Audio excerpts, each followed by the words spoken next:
Welcome back, YouTube pipe smokers. Mutton Chop Piper here. Well, today's video is an update to my pipe smoking realignment.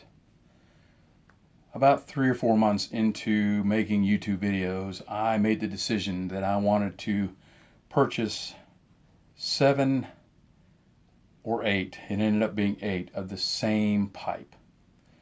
I'm more of a tobacco person than a pipe person. And I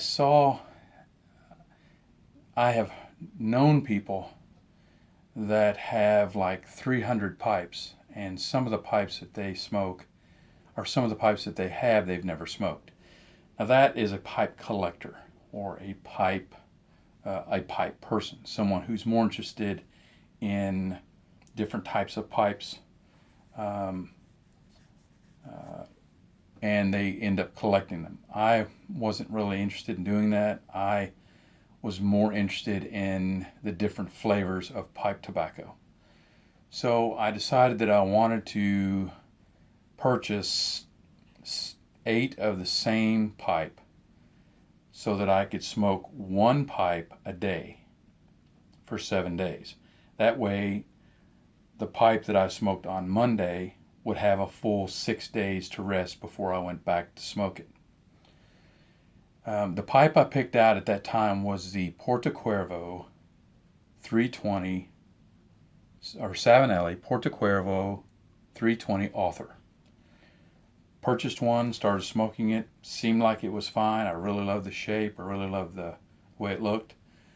So I went ahead and purchased 8 more. Over time, I didn't purchase them all at one time, but over time I ended up with 8 of them. A few months went by and I all of a sudden noticed that my teeth started to hurt when I clenched the pipe. It wasn't just a surface hurt, it was a deep root hurt. So I suspected the pipe, but I wanted to make sure. So I decided to reduce the amount of pipes that I smoked. That's wrong to say. I usually smoke 3 to 4 pipeful a day. Well, I reduced that to 2 a day. And that didn't seem to work. My teeth continued to hurt.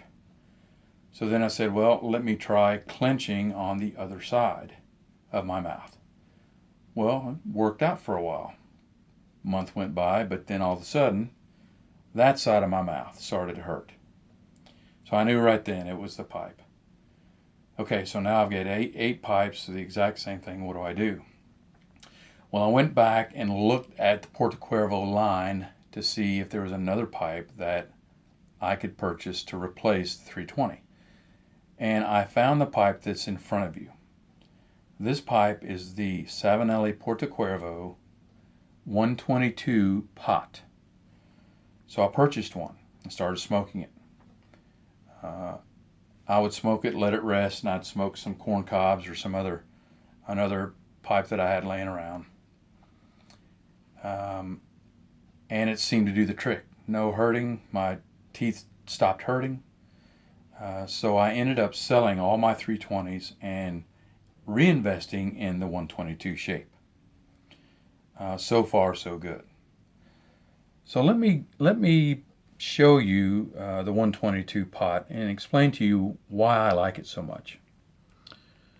First thing I want to bring your attention to is this rustication. The rustication is really deep, and it reminds me of a stump of a tree. Now I like the coloring. See how dark it is? It's a really dark color. I really like that. I also like the fact that they put a lighter color stain on the top here and a lighter stain, or they put an insert here that's lighter stained, and it complements this dark stain here. This light stain and this dark stain, or this light stain here and this light stain here, accent this darker stain.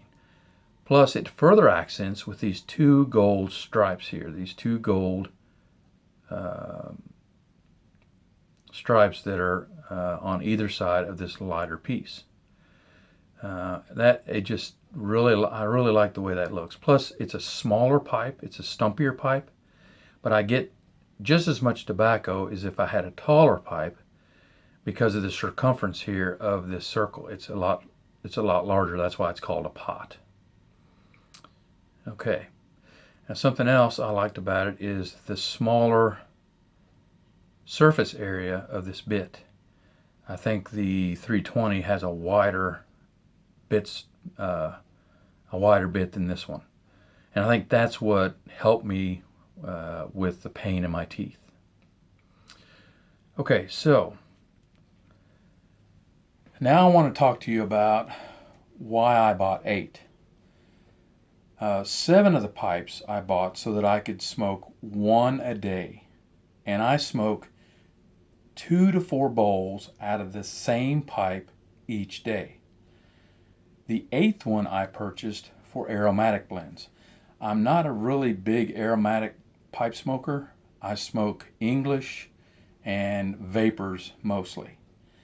And I just didn't want to smoke any of the aromatics that I smoke out of the same pipes that I smoke my English and my vapors out of. So I purchased an 8th pipe, and that's what I smoke out of that one, is aromatic blends. Now, this is how I smoke. Let's take Monday's pipe. Okay, so I've smoked my first bowl down to the bottom, and all that's left is ash. So the first thing that I do, I'll show you my cleaning regimen, is I take my shovel here and I lightly loosen the ash and I dump it out. Then I take pipe cleaner and I fold it like so. And then I take it and I put it into the pipe like that. See how that looks? So I fold it over and then I fold it again. Fold it over and fold it again. Okay, so now I've got the pipe cleaner surface area on the top, on the sides, and on the bottom. And then what I do is I twist it like so. Now what this does is it sweeps away any ash or any dark areas from the top, from the sides, and from the bottom. Now I invented this type of cleaning your pipes called the crab method. I've done a video on it, but it looks like a little crab to me. Well, actually it's turned this way. See how little pinchers are on this side and on this side? So I have gotten a comment from a few people saying, hey man, you can't do that. That sweeps away, or that takes off the carbon cake from the sides of your pipe. Well, this is the first pipe. Remember I told you I bought one pipe to experiment with, to smoke and to make sure it was good to go? Well, this is it. And I use the crab method on this pipe. Now, from what I can tell, it has a pretty nice cake buildup. Basically, all this does, it doesn't apply any pressure. It doesn't apply any pressure to the sides or the bottom. And as you twist it, it sweeps away. It just sweeps away the excess ash that's on the side of the bottom. Now I have done a video where I showed you to keep the ash in and to kind of do this with it and coat the sides. I started doing that, but then soon lost interest in it because it just got to be too much work to do that, and I decided that I'd rather see the cake build up for myself. That's my own personal way of cleaning my pipe. So now I decided that I was going to sweep that away. Either way is acceptable. So if you still do the ash, coat the side of your bowl with ash, that's completely acceptable. Then what I do is I take another pipe cleaner and I go in through here and I clean the stem, turn it over, clean it again. I do that until this comes out clean. And then it's ready for my second bowl, of tobacco. I do that, so we're talking about Monday's pipe. I do that 2 to 4 times on Monday's pipe. After I'm done smoking that pipe, I separate the stem from the shank. I use which I've done a video on cleaning your pipe.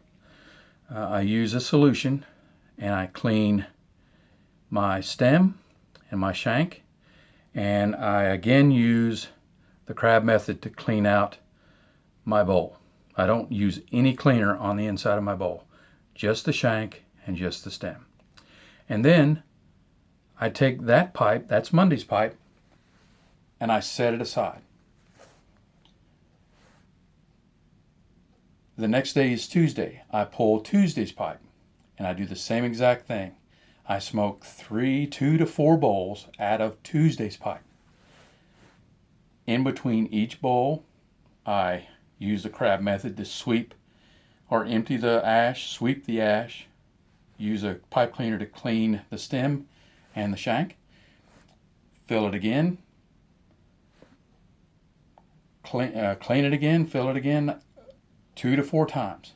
And then at the end of that day, I use the solution, clean the shank, clean the stem, and use the crab method to clean out the bowl. Set it aside. On Wednesday, I'll pull Wednesday's pipe.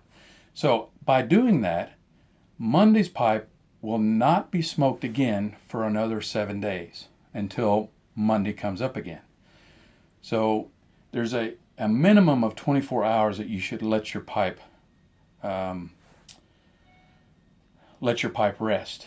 Well, by doing it this way, I allow my pipes to rest for a full 7 days. All right, well, that's it for this video. I just wanted to explain to you why I have moved to the 122 versus the 320. I hope you enjoyed the video. I hope you learned something. Until my next video, I want to wish you and your family happy piping.